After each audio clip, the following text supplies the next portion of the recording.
todas as vezes que um membro da igreja saía da igreja, eu sentia a dor do abandono de quem me mandava embora. Eu tenho que fazer a pergunta da depressão. O senhor passou por uma depressão muito grande.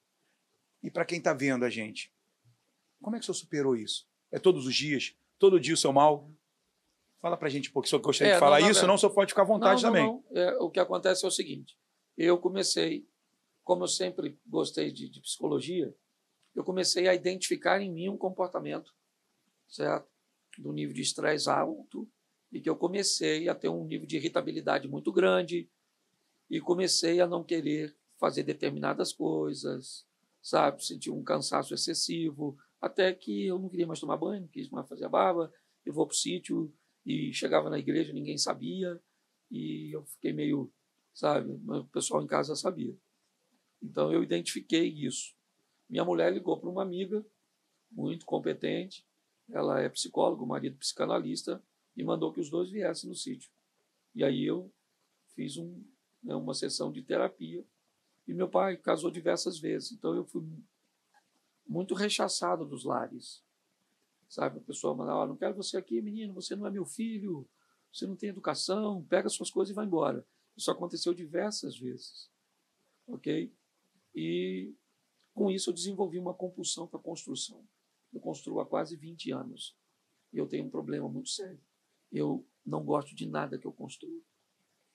Assim que fica pronto, eu perco total interesse. Tem lugares que eu nem entro. Agora eu faço força para entrar na minha casa do sítio, porque ficou tão legal que eu falei, cara, eu tenho que usar isso. Mas eu não quero. Acabei de construir, eu tenho que ir para a próxima construção. Rodrigo, o esposo da Nathalie, me ajuda aí bastante nisso.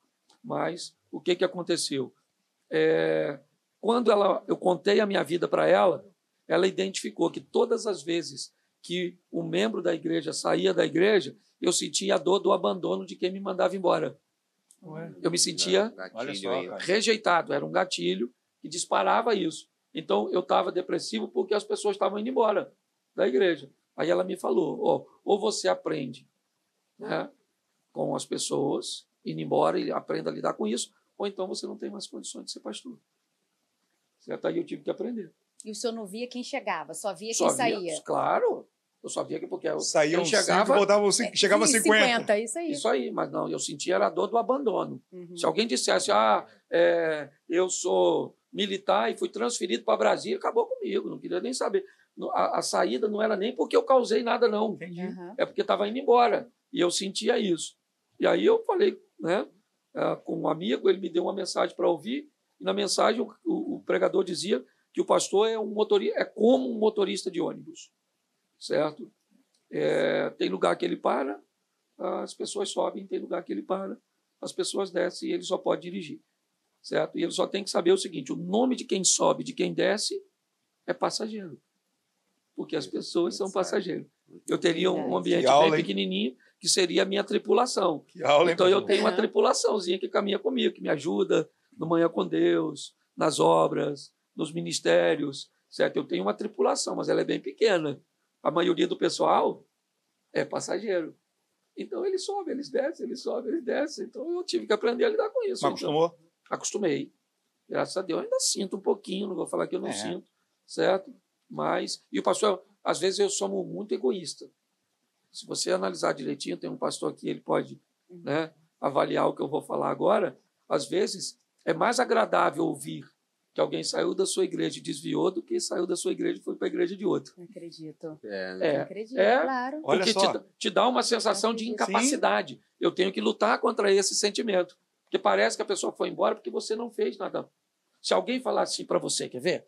Olha, o podcast do fulano é muito maneiro. Sabe o que você pensa? Então quer dizer que o meu não é? O que está faltando no meu? O que o meu não tem? Isso aí, né? Então, lidar com isso, eu sempre tratei de uma forma muito franca com... Então, me ajudou, certo? A lidar e a poder me recuperar disso, falar sobre isso de uma forma abertamente, né? E isso fez o senhor querer ser mais presente, estar dentro, ou não? Ou foi uma coisa que Deus falou com você, falou, Cláudia, está na hora de parar, ou foi pela saúde? O que despertou no senhor de falar assim, não, eu preciso pensar o ano da revisão e eu tenho que ficar mais dentro do que fora? Então, eu não consigo... esse ano é o ano da revisão, mas ficar dentro eu não consegui fazer no ano da revisão. O ano da revisão foi para eu rever, mas para fazer o ano que vem. Ano que vem eu só vou fazer 6 agendas por mês. E não vou fazer mais. Uhum. Entendeu? Não adianta, não vou fazer mais. E pelo menos um ano eu vou passar para a igreja, porque senão eu não consigo ajudar. Eu só gosto da igreja, A né? igreja. Gosto de ser pastor. Eu gosto de gente. Eu gosto de gente, certo? E eu tenho muito relacionamento, muito mesmo, certo? Só que com a igreja eu não consigo muito me relacionar, porque grande parte das pessoas da igreja não são de Xerém. E se eu perguntar, hoje eles estão em Xerém, mas eles não são de Xerém. Deus pegou um povo de fora e trouxe para cá. 60%, 70% do povo é de fora. A cidade Vem de fora. Então é quase o prefeito Vem de do Xerém. Rio, É vem quase o do- prefeito de Xerém. Vem de fora, é do pedágio para lá. Entendi. Entende? Então é desafiador, sim, certo? Mas é muito gratificante.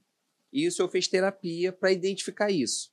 Você acha que no nosso meio cristão, gospel, não sei como as pessoas gostam de chamar, ainda tem muito preconceito com terapeutas? Claro, claro.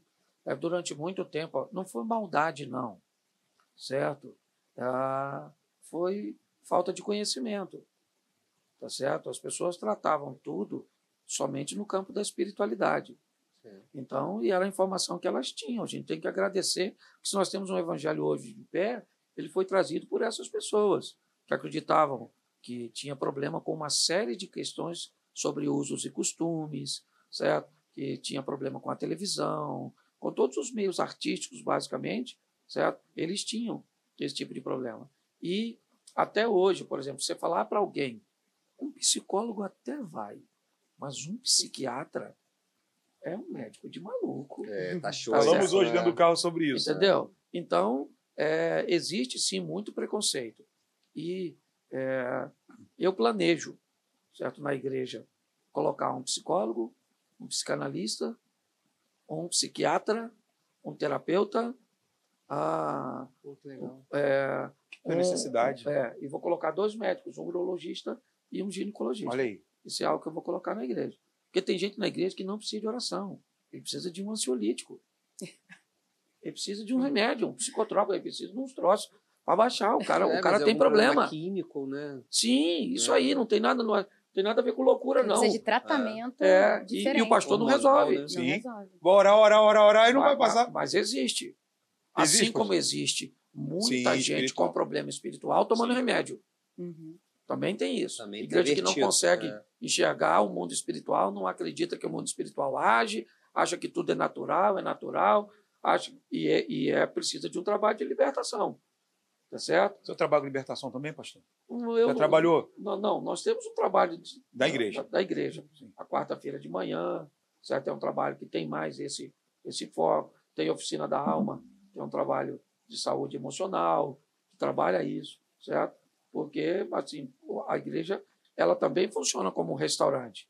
Então, nós temos que ter uma variação no cardápio para atender a turma que chega, os passageiros, tá certo?